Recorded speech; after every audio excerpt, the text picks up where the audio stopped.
Here we are again, Rob and David, Sharegiver Solutions, and today we're going to explore the game plan facet of sharegiving.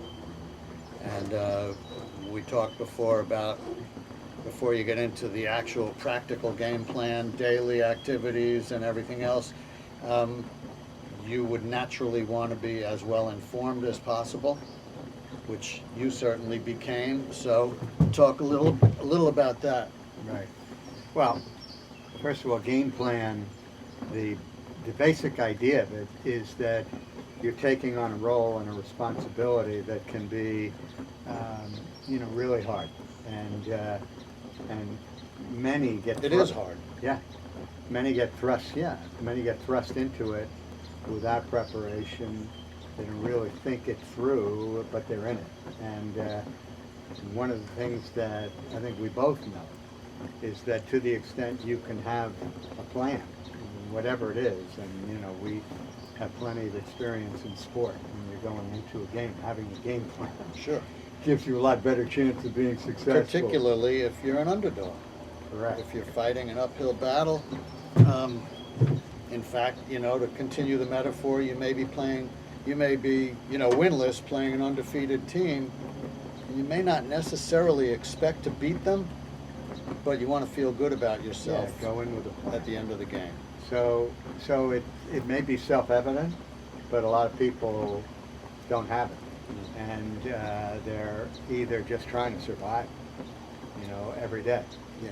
And so the theory of game plan is, in order to do the best job and also make it easiest on oneself, you have a game plan. Is this thing adjustable? Is it too high? Is it adjustable? Yeah. I'm just thinking that chair's going up at any minute. No, it's okay. Want me to turn it down? I don't know. It just seems a little bit treacherous. Is this the knob? No, that's the doorknob. Oh. Cinch my eyebrows. Well, we could, whoa, hey there. Okay, good. Nice. Good? Yeah. I'm telling you, it goes up to here. Jesus. It's 67,000 BTUs. I love it. Oof. Yeah. Warmer. Sharon wrote a funny email. She said, I hear you've got 67,000 BTUs. And I said, and you should see the fire pot. Bada boom. Bada boom. Did I get so wet? Oh my goodness. Oh, the cushion must. I had it over there. Yeah. And that's under there. You want to use one of those chairs? Yeah.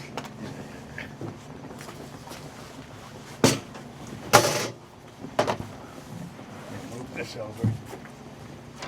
Okay. So, yeah, it's still Keep rolling. That's Okay, good. Still nice heat. It's good. So yeah, the game plan, having an approach that obviously gives you more confidence as you address your role, and also just makes it easier on you rather than worrying about what to do next. And obviously in any game plan you have to build in adaptability for situations, which bring into play mindset, obviously. Of course. Yeah. But the underlying principle of it is to be the best caregiver for the person you're taking care of.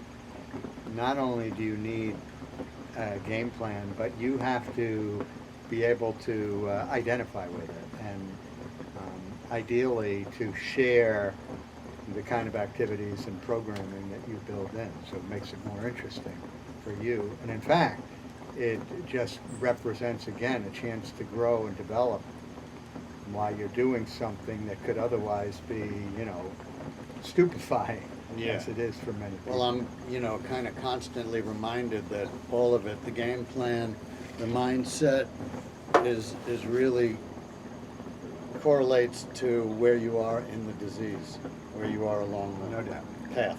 Which raises, I think, a good point, and really the starting point for any caregiver is information. I think it is absolutely vital that the caregiver understand the nature of the dementia, because there are many different syndromes for the overall disease, and they all have different characteristics or attributes. So, number one, in putting together a game plan, which again is like, and you would do in almost anything, you want to talk to the primary physician, who's usually the frontline person. You want to talk to a neurologist or a gerontologist who can give you the history of the impairment, and I think that's critically important. The second thing is to get your ducks in a row as best you can from a legal, financial, and medical point of view. So whatever documentation is there, you want to be ready, because you don't want to be in a position of something happening and not knowing, where to go or who to talk to or what is already in place or not. Yeah. And again, that's just part of the preparation of a game plan. Yeah. So that you are confident. Yeah, I mean, there are different aspects to the game plan. Game plan in preparation for any eventualities, and game plan for Monday through Correct. Monday? Yeah, yeah. So this is sort of what we're talking about now, is general sort of pre-game Yeah.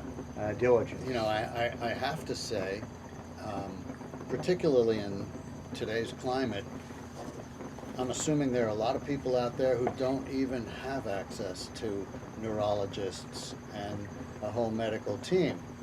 And so for those people, that's where David comes in, really. He's been to see them, and he's not a medical expert, and I'm not either. But he can certainly give you a pretty good overview as to what to expect at any spot along this path. And that's what Sharegiver Solutions Right.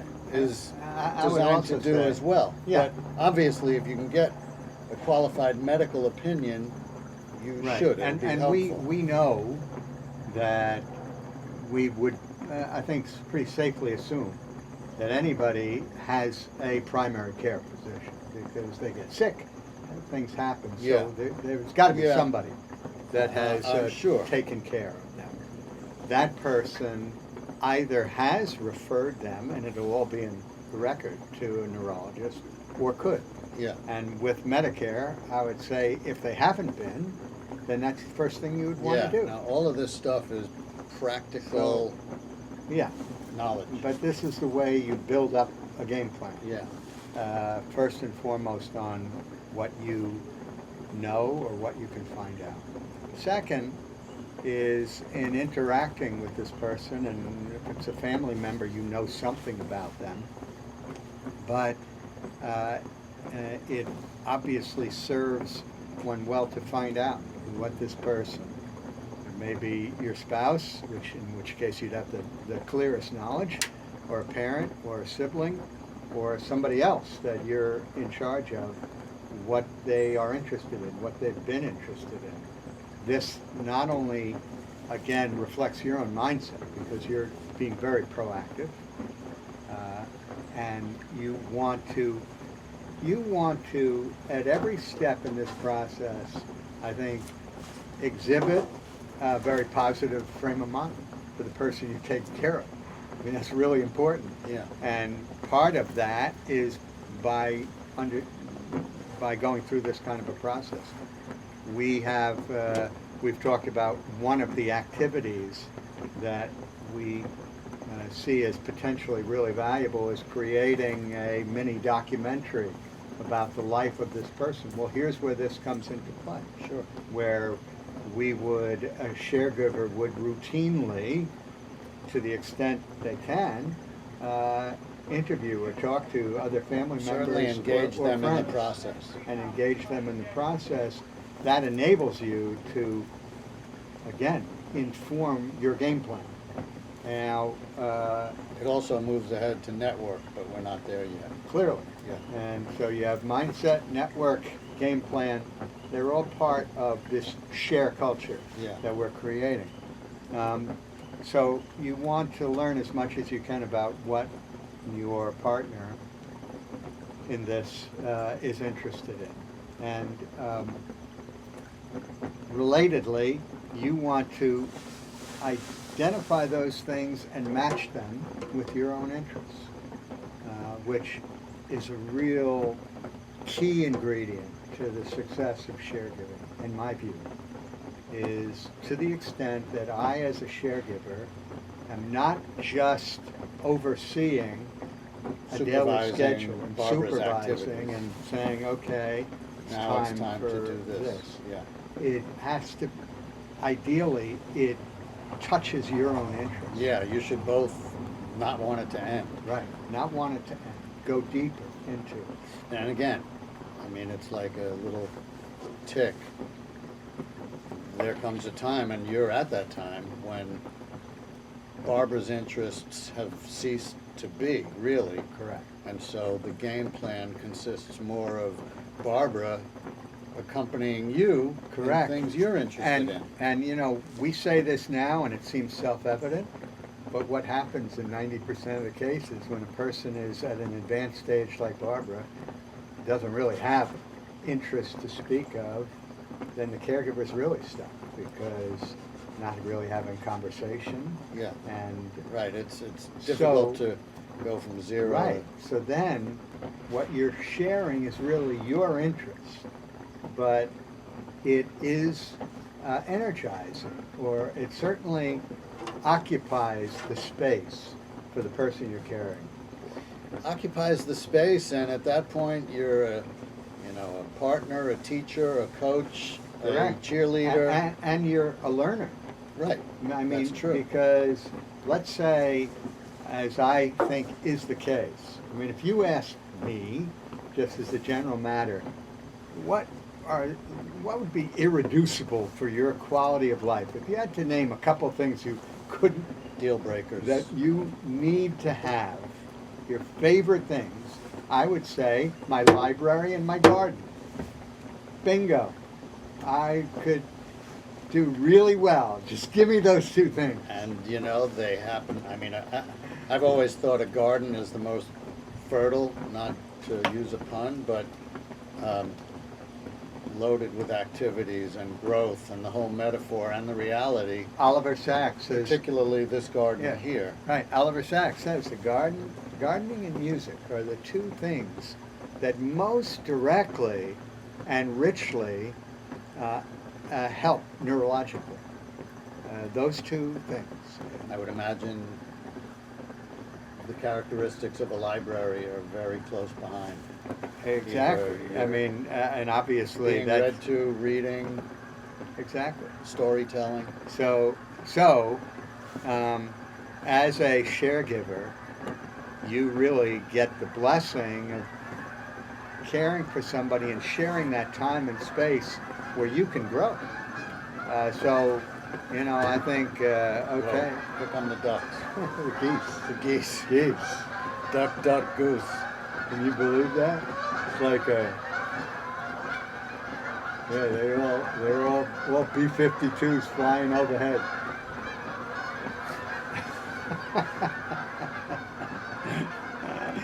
So, yeah. So, gardening. So, getting back to too hot. No, keep talking. This seems a little. Getting back to game plan. So the actual game plan is comprised of activities that are informed by the person you're taking care of as well as your own interests. Yeah. And at any stage along this arc, you're matching those two. Yeah. At any stage. Yeah. Because this is the key. But it has to sort of scale, your loved one, and as you move along, it becomes leaning more Correct. toward your interests. But even when the interest is more directly related to the person you're caring for. The key is you get into that. Right, you gaining benefit from You get the those benefit. activities as well. You are actively involved. That's mindset.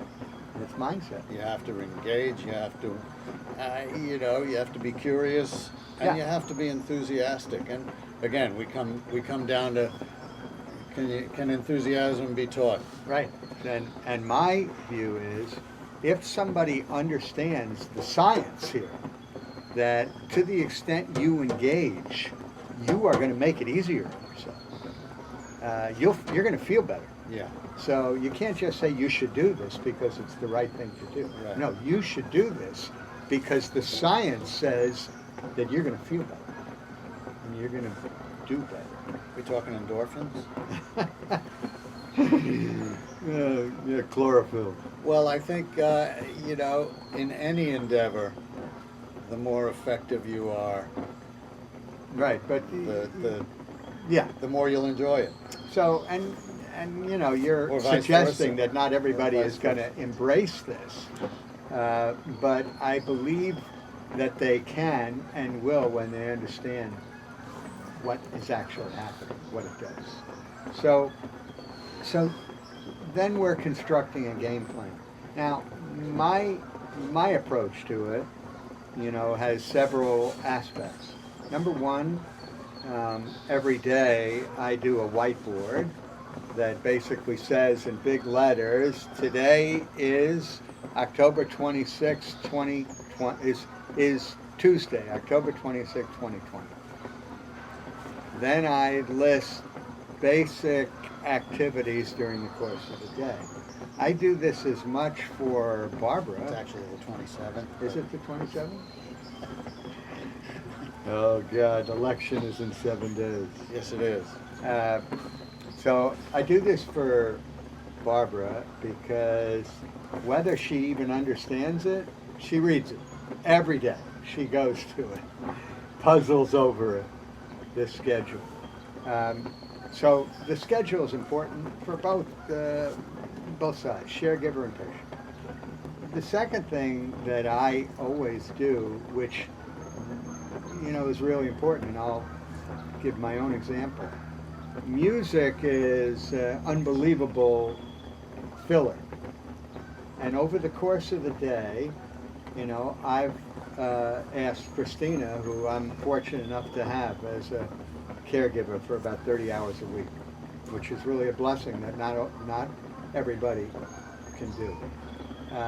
I'll say, okay, over the course of the day, we're going to have an hour of Broadway. We're going to have an hour of Beatles. We're going to have an hour of 60s music. We're going to have an hour of Zumba, Brazilian shake your tush music. And so she's learned, Alexa, play, and so in the background, Barbara is moving. She's energized. She's sometimes singing along. Well, also because music has been proven to be one of the last vestiges of connection and Correct. memory. And memory. Yeah. So we know it's nurturing, and it makes her feel good, and it makes the day go much easier. So now sometimes there's a specific activity associated with it, where she'll really sit down. It's Broadway hour, or it's Zumba, time for Zumba, to get up and dance.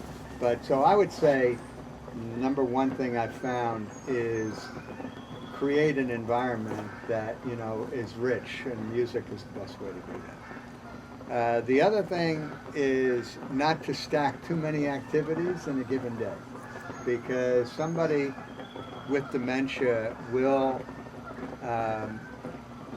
generally be prepared to sit, if it's reading and writing time. So I'll say to Barbara, okay, this afternoon we're gonna sit and we're both gonna read and write. Well, obviously it serves my interest because I want to do that, but she'll always say, yeah, she wants to do that.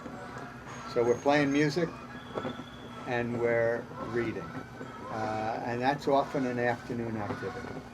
Other activities, whether it's craft or it's gardening, or it's learning, I generally schedule one of those a day and fill in around it. Between breakfast and lunch and the end of the day, that's more than enough.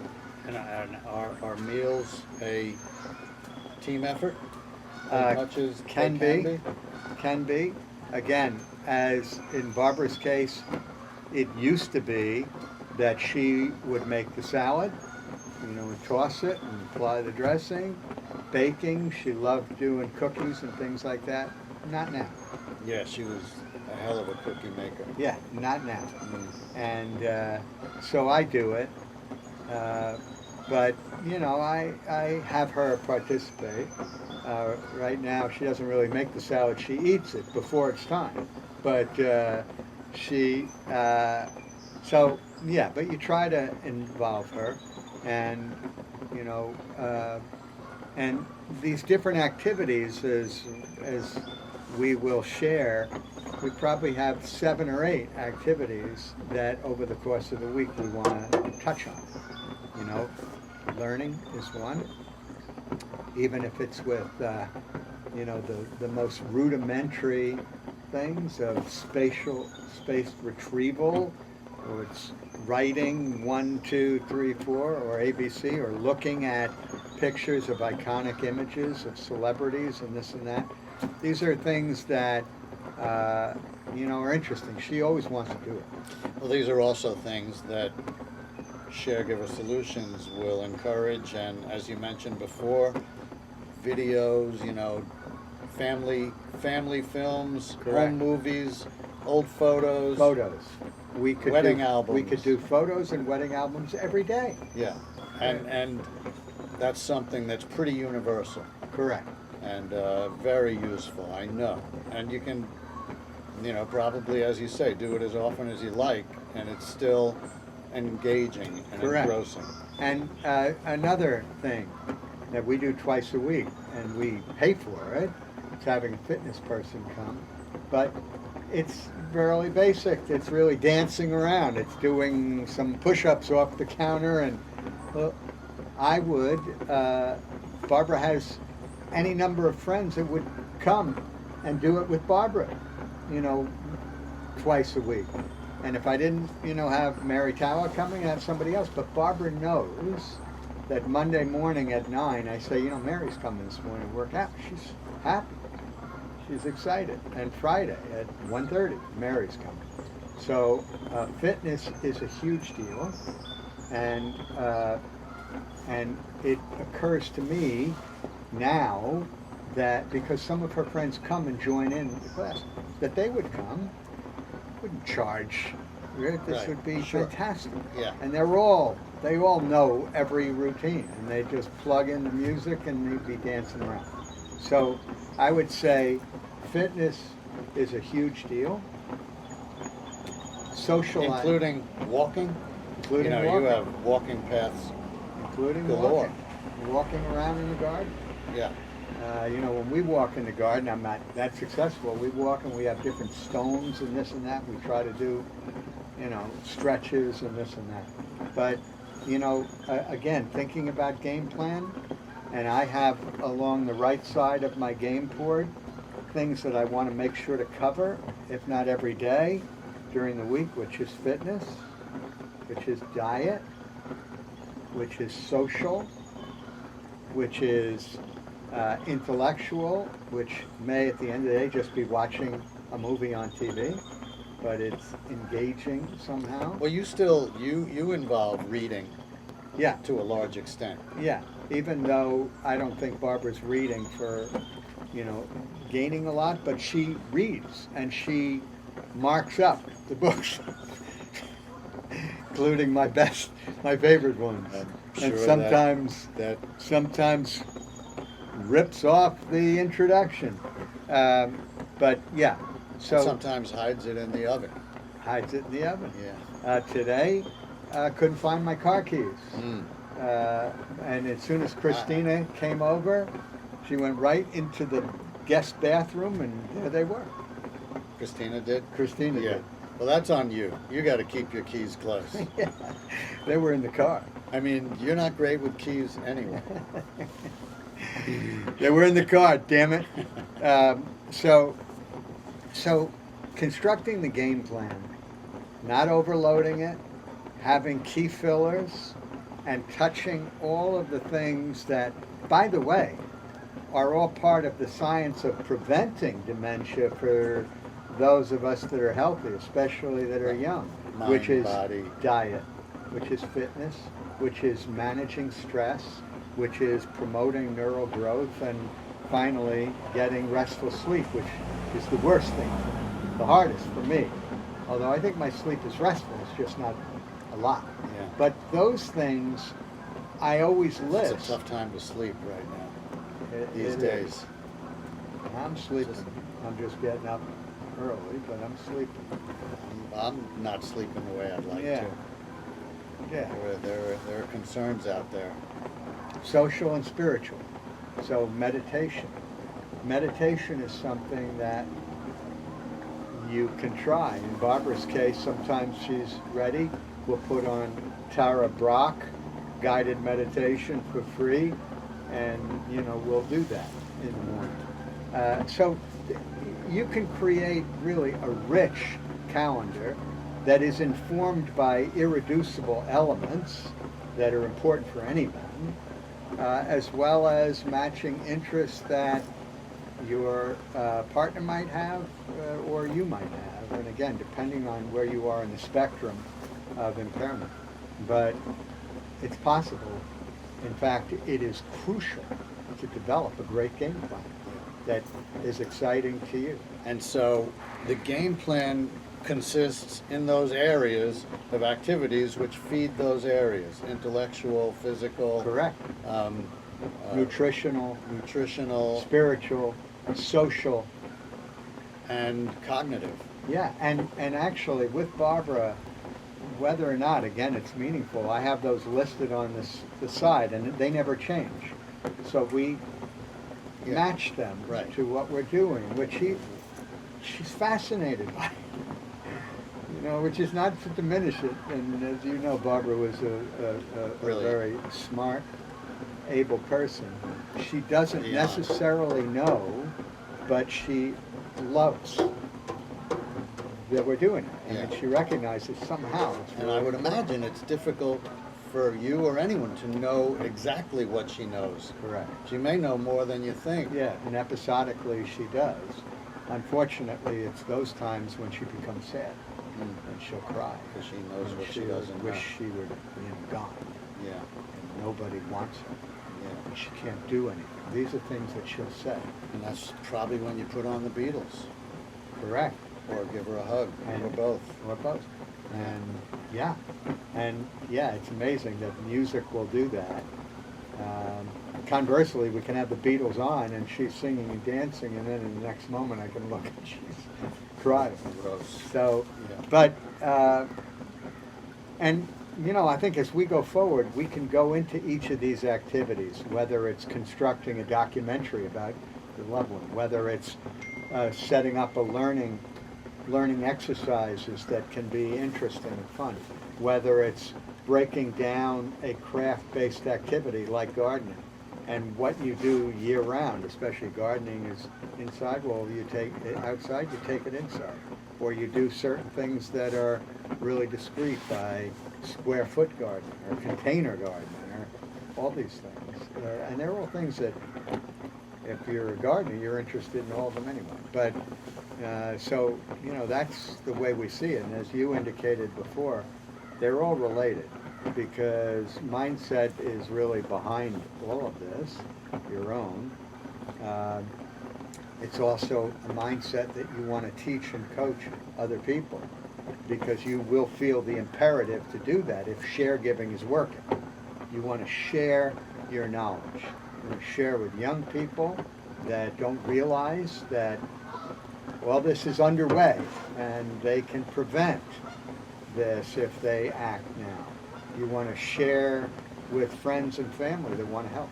We want to give them a way to do it. As I say, it just occurred to me on the fitness side that I could have somebody come every day. Yeah, just and put music on Put and music start on and dancing. dance. Yeah, well, the unfortunate advantage here is that everybody knows the situation, whether they're directly affected or impacted, or or they're a caregiver, or they know someone like or they're a millennial. Millennials, they're aware of the situation also, and in fact, as you know, of course, a quarter of all family member caregivers are millennials. Correct. Or what they call sandwich kids, who might be caring for an older adult and a kid. So, it doesn't come as a surprise to anybody that this is pervasive Right. and increasing.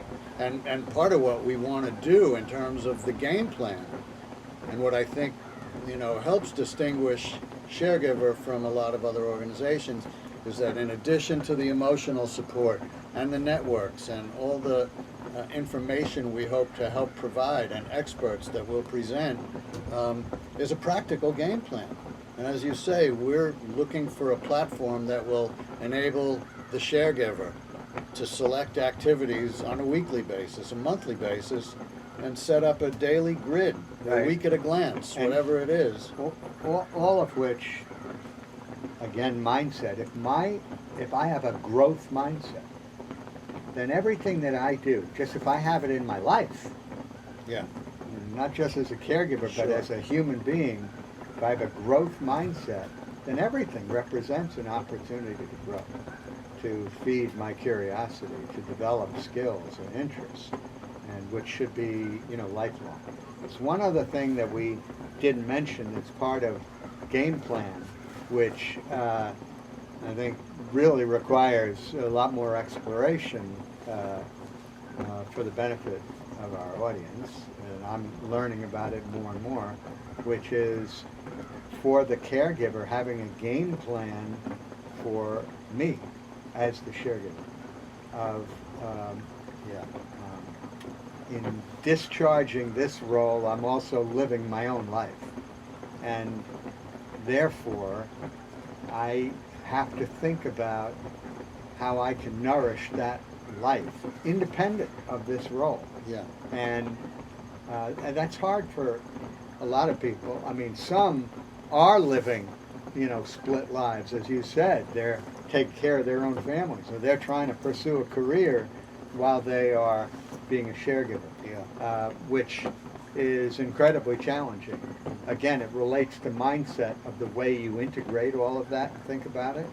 But at the same time, for many family member caregivers who are, this is a spouse, or they're, 65 and over, how they manage to stay vital, and living almost a parallel life at the same time. Because many people get so stuck that it's the end. That's why they get depressed, they are ridden with guilt, they get sick, and in many cases they die even before the person is taken care of. This is not end of life. This should be just another opportunity to figure out how to have a fulfilling and a joyful life, even when you are charged with a responsibility that, could be, Consuming and debilitating. Yeah. Yeah. So that's another part of what we hope to share. And that also, again, the arc, that, as long as you can still engage, there's a relationship. It's about the relationship, really. Correct. And Correct.